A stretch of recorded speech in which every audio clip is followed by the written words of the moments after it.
ছাত্র নাগরিক যদি চায় যে আমাদের মধ্য থেকে রাজনৈতিক পলিটিক্যাল অ্যাপ্রোচের মধ্য দিয়ে রাষ্ট্র পুনর্গঠন সম্ভব, পলিটিক্যাল অ্যাপ্রোচের মধ্য দিয়ে রাষ্ট্র সংস্কার করতে হবে, তাদের যদি দাবি থাকে সেক্ষেত্রে সেটি নিয়ে আমরা পরবর্তীতে ছাত্র নাগরিকের মতামতের ভিত্তিতে আমরা ইতিবাচক সিদ্ধান্ত নেব।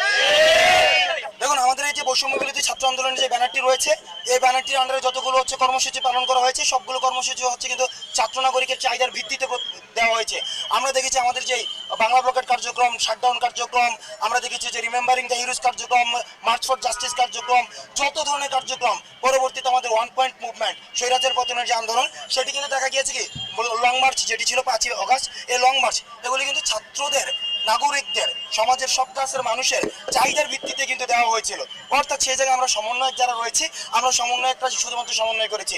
আরেকটা জিনিস যদি আপনারা দেখেন, সেখানে আমাদেরকে যখন উঠিয়ে নিয়ে যায় তখন কিন্তু যাত্রাবাড়িতে, উত্তরাতে, বাংলাদেশের বিভিন্ন জায়গায় কিন্তু সমন্বয়ক ছাড়াও কিন্তু আন্দোলন হয়েছে। অর্থাৎ